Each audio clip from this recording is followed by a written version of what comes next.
एक बड़ी दिलचस्प आपको यहाँ पर ये हम खबर दिखाते हैं। पुरानी किताबें, पुरानी फाइलें, पुराने कागज को बेचना नई बात नहीं है। हर घर में दिवाली के पहले सफाई अभियान चलाया जाता है। इससे पैसे भी मिलते हैं और जगह भी खाली होती है।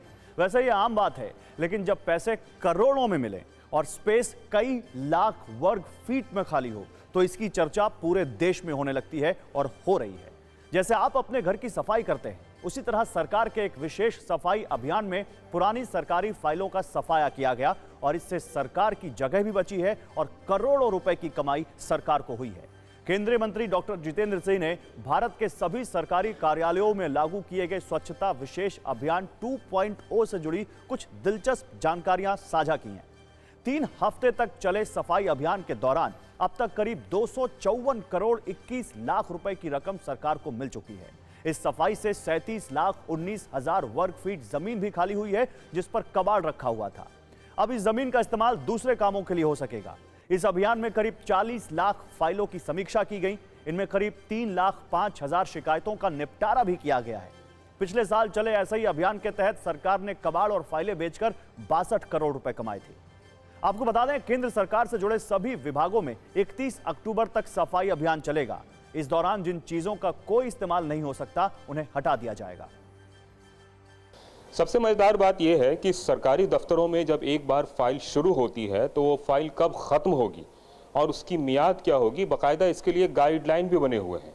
लेकिन अब तक देश में इन फाइलों के निस्तारण के लिए कोई एक तरीके से कह सकते हैं कि रिस्क लेने को तैयार नहीं था। महज कई सारी फाइलें ऐसे होती है जो लीव एप्लीकेशन की फाइलें होती हैं और वो फाइल ऐसी है कि जिसमें 1 साल बाद उस फाइल का निस्तारण कर देना चाहिए, लेकिन अभी तक वो फाइल इसलिए पड़ी हुई है कि कोई इसको निस्तारण करने को राजी नहीं हुआ। तो ये कहानी सिर्फ लीव एप्लीकेशन तक सीमित नहीं है। इसके अलावा भी कई सारी फाइलें हैं जिनको किस तरीके से निस्तारित किया जाए, इसको लेकर कई तरह के गाइडलाइन हैं, लेकिन उस पर सही तरीके से काम नहीं हुआ, जिसकी वजह से ये फाइलें कबाड़ के रूप में जगह घेरनी शुरू हुई। और आज स्थिति ये है कि महज एक कैंपेन चलाने भर से ही तकरीबन इतना ज़्यादा स्पेस क्रिएट हो गया है, जिस स्पेस में नया शास्त्रीय भवन तैयार हो सकता है। आप अंदाज़ा लगा सकते हैं कि एक सोच है, जिस सोच को प्रधानमंत्री ने एग्जीक्यूट करने के लिए अलग अलग डिपार्टमेंट को कहा और उसके बाद से जब से कार्रवाई शुरू हुई है, तब से जो परिणाम आ रहे हैं वो परिणाम सबको चौंका रहे हैं।